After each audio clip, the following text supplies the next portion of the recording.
Welcome to the Chess Angle. This is not your typical chess podcast. If you're an amateur or club-level player, the Chess Angle is for you. Our content is aimed at busy adults who are serious about the game but have limited study time. Featured guests include both amateur and titled players alike. And now, here's your host, Director of the Long Island Chess Club, Neil Bellon. Welcome, everybody. Thanks for tuning in. This episode is a revised or updated version of episode 12, which was called Chess Improvement Hacks for Busy People.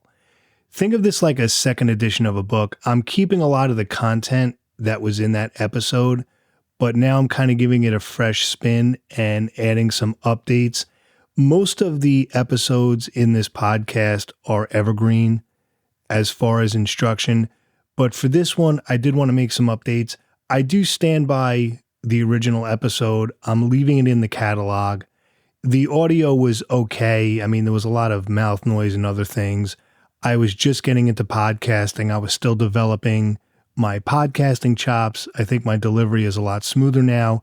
At least I hope it is. I mean, it's certainly interesting listening to some of these later episodes compared to some of the earlier ones.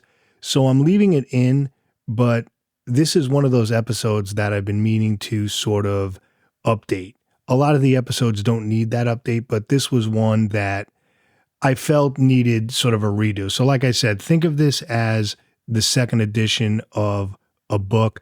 The original content, most of it is still there, still preserved, but I made a few changes and updates. And I'll be updating the show notes of that previous episode, episode 12, to reflect this revised version and to refer people to this new version. I mean, you can still listen to the old one if you haven't already. Again, I just kind of needed to redo it more for myself than anything else. I just feel better. And I think this is going to be a little bit better presented, hopefully. So what I'm going to do is I'm going to begin with the original hacks from the previous episode, and then I'm going to expand on those and add some clarifying remarks. And remember, these chess improvement hacks are about saving time, using the time you have optimally, and cutting out the middleman and trimming the fat. So let's jump in and begin with the original hacks that I mentioned in the first episode. And even if you heard episode 12, even if you're a longtime listener of the podcast, these are definitely worth repeating. So the first hack, and everyone knows this is a big thing with me, is to play the same openings. Develop a set opening repertoire and stick with it. You want to set it and forget it, as they say. Because remember, these hacks are all about saving time. So this is a big one. How do we best use our limited study time to improve? And if you use the same openings, you're going to become more familiar with them. You're going to become more skilled at them. And you'll just sort of need to do kind of a brush up. You won't need to do these major study sessions because since you're playing the same openings, you're going to see the patterns over and over. You're going to understand what to do, as opposed to playing a variety of openings where you're going to be constantly bogged down, having to learn new things and worry about this, that, and the other thing. If you have your own set repertoire, you can then focus your study time on other things that we all need: tactics, calculation, endgame, strategy, etc. So playing the same openings is a huge hack, probably the most important hack for the busy amateur player. The second hack I mentioned from the original episode was to consider using an electronic scorekeeper. Now, in the original episode, I kind of explained this briefly. I kind of want to get into this a little bit more here. The electronic scorekeepers, there are certain ones that are permitted to be used by the U.S. Chess Federation. Now, I'm speaking about the states here, the USCF or the U.S. Chess Federation. As far as FIDE and other countries, I'm not sure what the policy is. I know that there's 3 as of the time of this recording that US Chess allows. As far as the actual devices, the Chess Noter is the only one that's currently available. There's another one called the Manoir, but if you go to their website, there seems to be kind of a waiting list or you have to reserve it. And the Ply Counter, which was another one, that seems to be defunct. I recommend these devices only if you play over-the-board tournaments regularly. They are expensive, okay? They're over $300. I know with Chess Noter, you can just get the software for $200, but then you have to buy a Nexus 9 phone or something like that. Now, the thing with these scorekeepers, couple of things. They're huge time savers because, number one, you can review your game right on the device itself. And when the game is finished, when it's done with tournament mode, you can email yourself a pgn.pgn portable game notation file and then immediately begin analyzing it in an engine. So you don't have to input each move individually. You basically email the game in a file, you open your favorite chess engine, you upload or download the PGN, and boom, the whole game is right there. It could be a game that was 100 moves or longer. As long as it is, it doesn't really matter. Instantly, the game is in your engine for you to analyze, which is a great, great feature as opposed to having to, input each move individually, which can get very tedious and cumbersome. It's also great for teaching lessons because you can keep your games and materials and positions right on the device and just, break it out right there for a student. If you're interested more in the Chess Noter device, you can check out episode number 43 of this podcast. I'll put a link in the show notes for it if you want to check it out. We spoke about that at length. So just to be clear, while the electronic scorekeepers are fantastic, and I do recommend the Chess Noter, it's quite good, they are very expensive. And even if you have the resources to spend that kind of money, many people just aren't going to feel good doing that. Even if they can afford it, many people are just not going to spend $300 plus on a device like that just on principle. And I get that. So what I'm saying is, if you're considering something like that, I would only get one if you're going to get some serious mileage out of it. Like for me, I play over the board every week. Sometimes I teach. I use it all the time. So for me, it's an investment. If you're only playing in a couple of tournaments a year, it's probably not worth it. And then I would just I would just ignore this hack that I'm recommending. But what I'm saying is, for someone who does play over the board regularly, who's really going to get some mileage out of it, an electronic scorekeeper can save you many, many hours of time because it sends you the game in a PGN file. You can immediately analyze it in a computer. You can email it to a coach. It really does save a lot of time. It reduces a lot of the friction of transferring the game from a score sheet to the engine. And a lot of times when we keep score by hand, the score sheet gets messy. And, with an electronic scorekeeper, you don't really have to worry about that. Now, on the other hand, people use a paper score sheet as sort of a blunder check, which I get. Now, the rules are now generally that you cannot write the move down before playing it. However, at my club and many other clubs, you are allowed to write the move down before playing it. That is still a thing in certain clubs, at least here in the US. Outside of the US, I'm not sure. And the reason I mention that is if you're using writing down the move first before playing it as a blunder check, and that's really helping you, then you might want to think twice before getting an electronic scorekeeper. But I guess what I'm saying is, if you have the means to purchase one and you think you're going to get a lot of mileage out of it and you're very concerned about saving time, it's definitely something to look into. Now, a disclosure, the original Manoir that I used, which is no longer available, I did pay for with my own money. It was something like about $300, but again, I got a lot of mileage out of it. What I currently use now is a Chess Noter, which is fantastic, but that was given to me for free.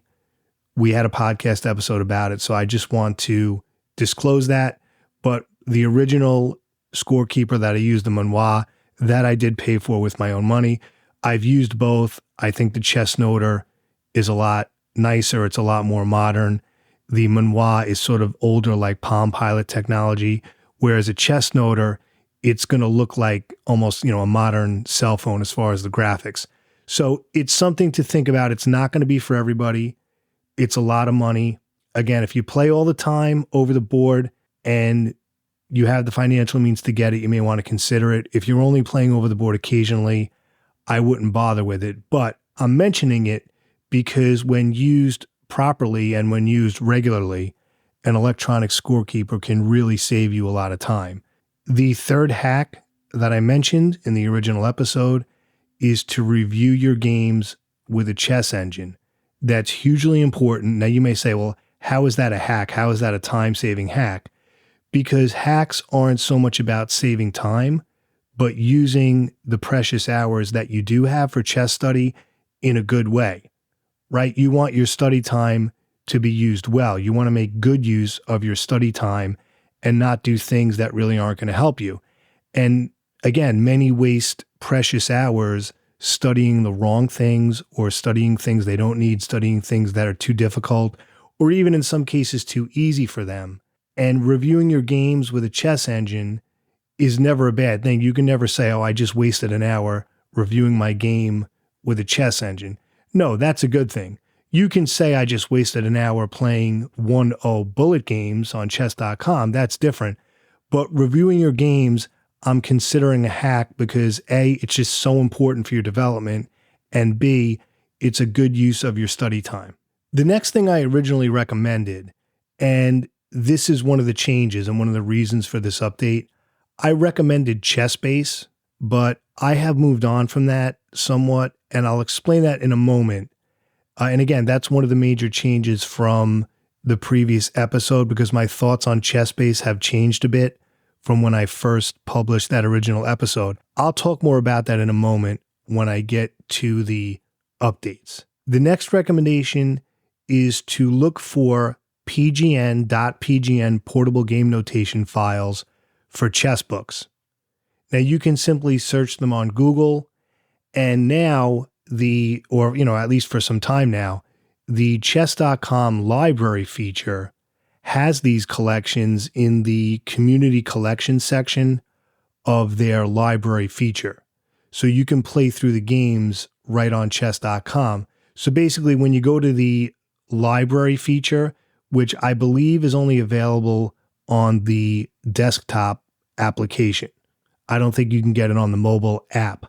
But if you're on your desktop or your laptop, when you go to the library feature, again, there's a community collection section where people have databases of games from books. So for example, you could buy a book like My 60 Most Memorable Games, whatever it is. And you can find that someone will have put a database, a PGN database of all the games in that book.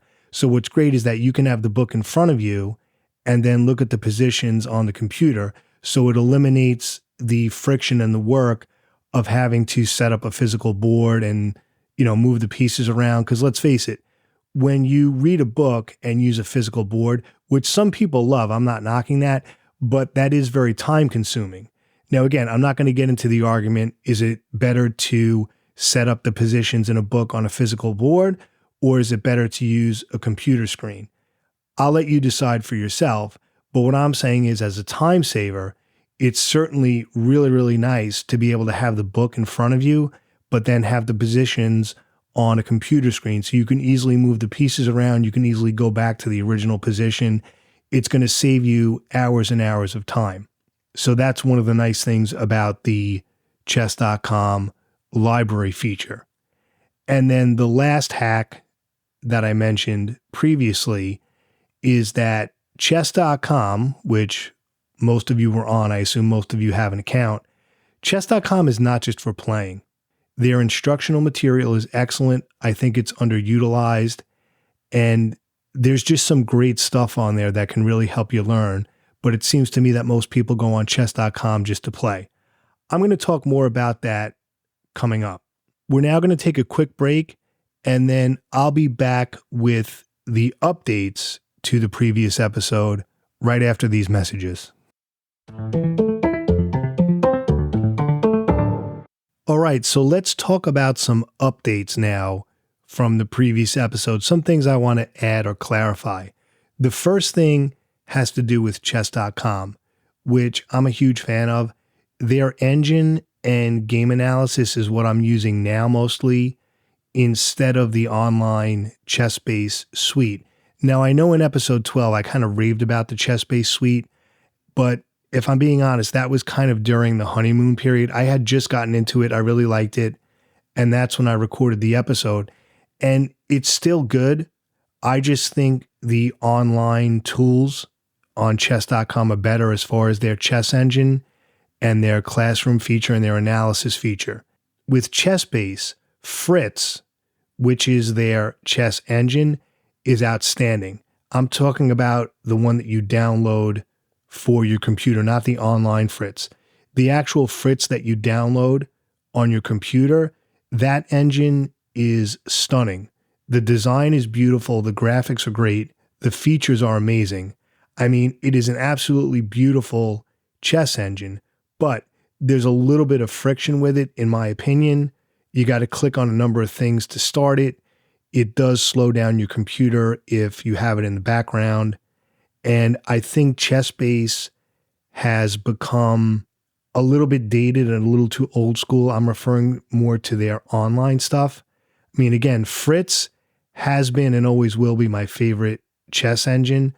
But as far as everyday type of use and as far as just something I can just go to quickly, I'm using the chess.com engine more. So basically, those are the two engines I use. Just to sort of summarize this whole thing, I generally use the chess.com engine that's built in to their analysis feature, which I believe is Stockfish.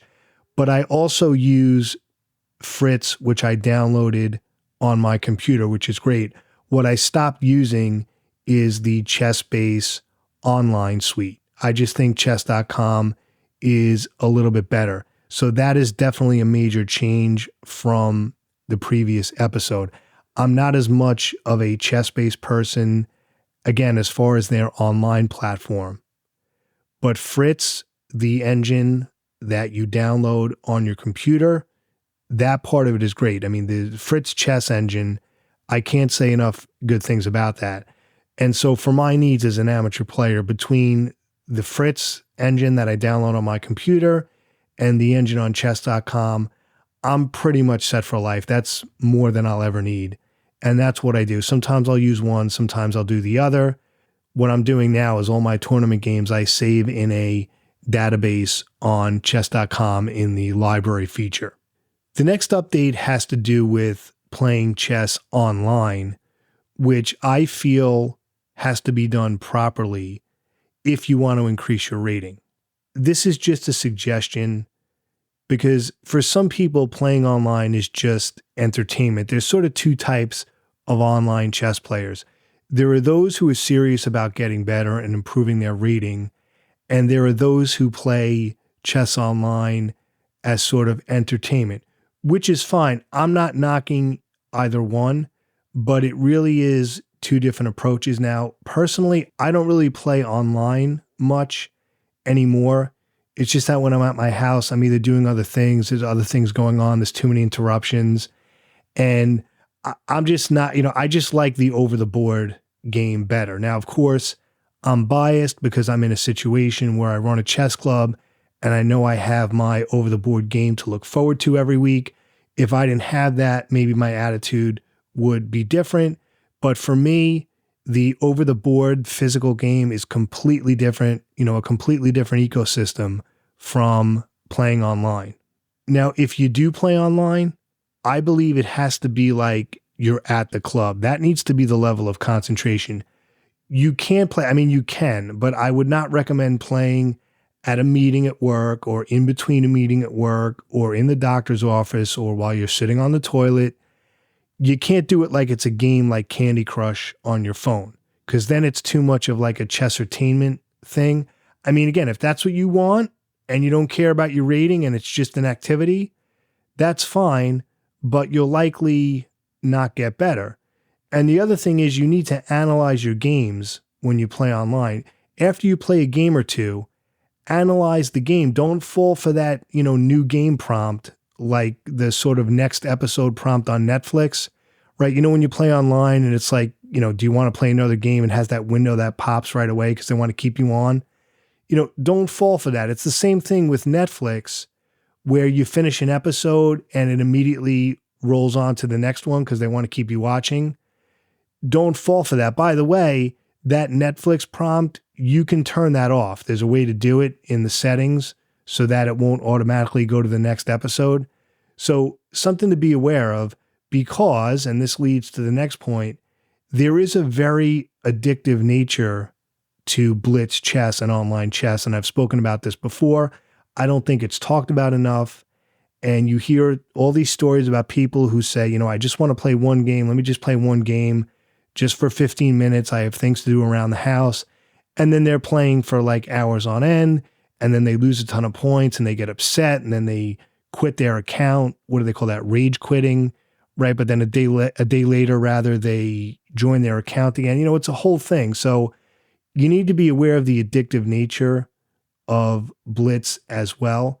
So I guess what I'm saying, to sort of summarize this section, when you play online, I would do so very judiciously and very responsibly, unless, of course, again, it is just entertainment for you. All right, the next thing is to understand that what works for one player may not work for you. So when you hear these sort of adult improver stories, or when a fellow amateur just speaks about things that helped him or her, use those as guides and reference points, but not as the be all and end all. Okay, a study plan that worked for someone else may not work for you, and you may need different things. You probably do need different things that you need to work on.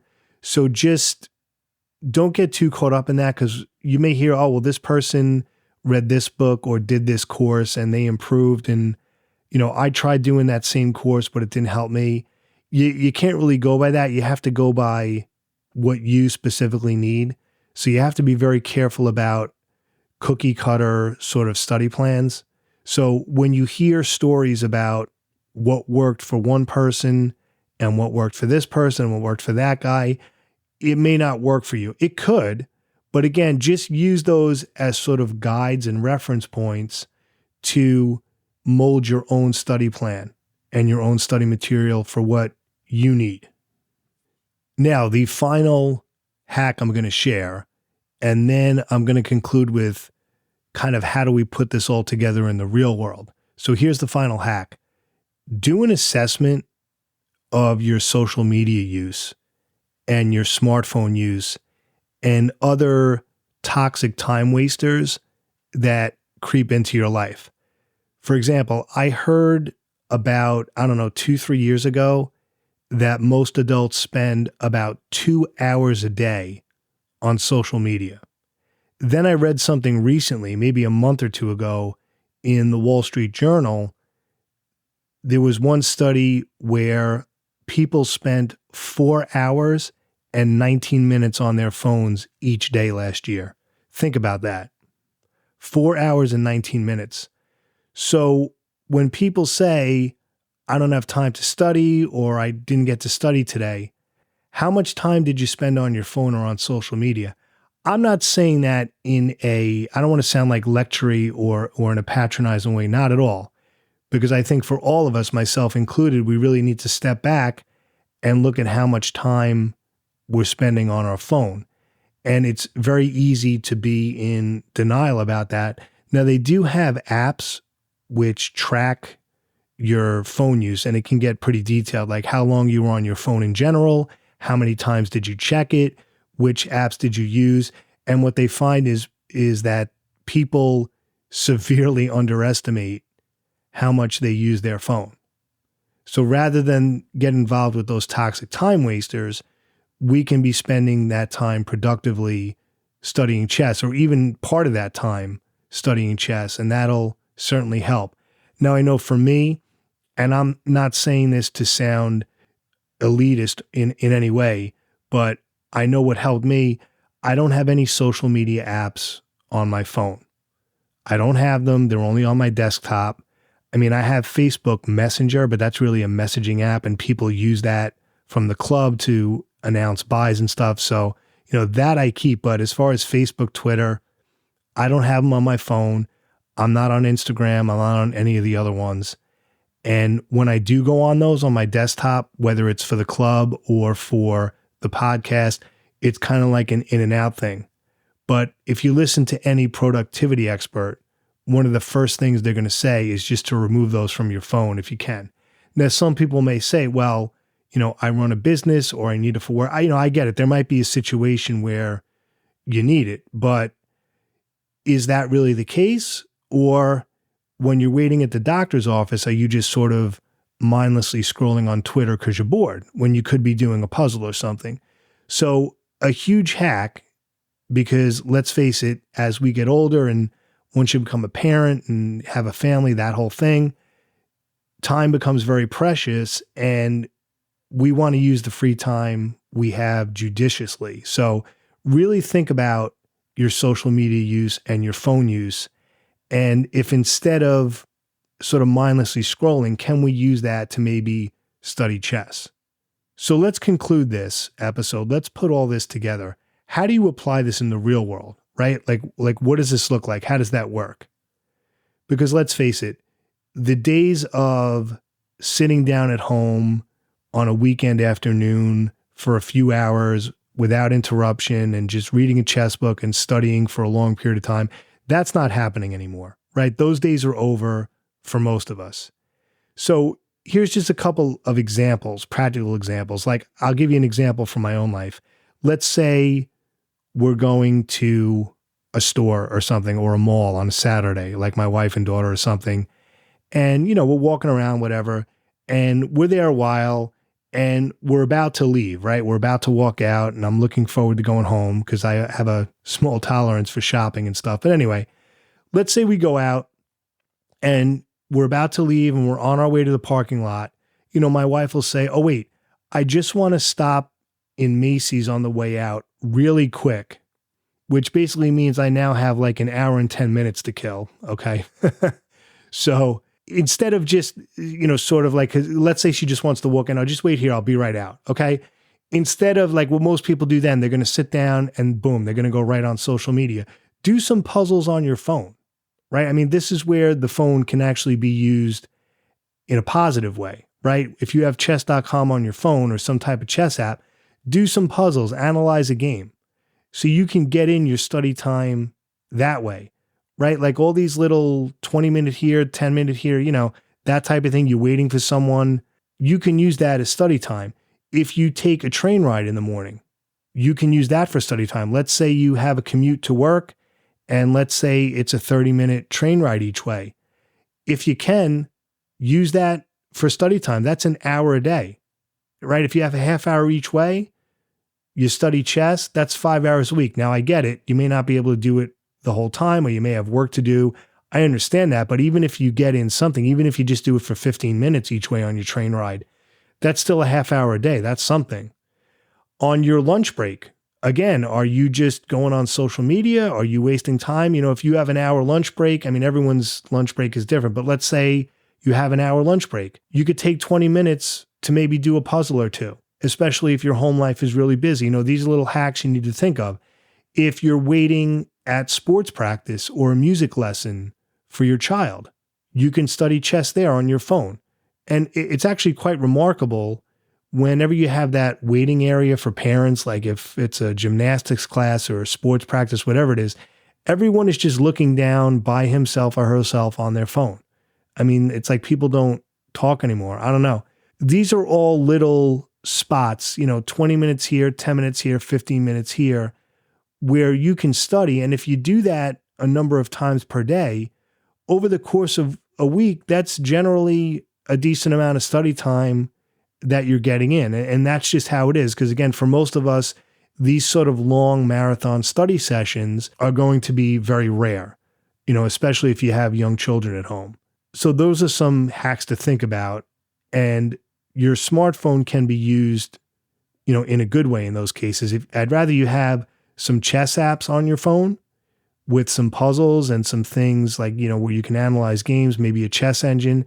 I'd rather you do that than just sort of mindlessly scroll through social media. Think about how much study time you could get in if you replaced social media use with chess.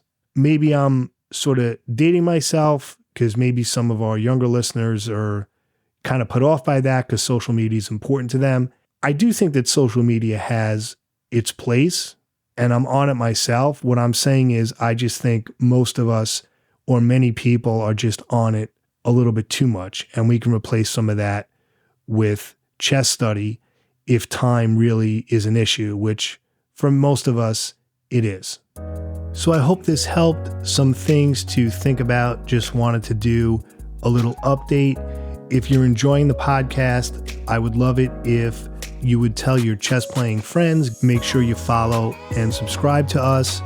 And if you would take a moment, takes just a few seconds to give us a 5-star rating on your podcast app of choice. We really appreciate it. Helps with the algorithm and visibility, helps attract potential listeners. Many of you have already, and I'm highly appreciative. You guys are the best. And as always, I hope you win your next game. Have a great day, everybody.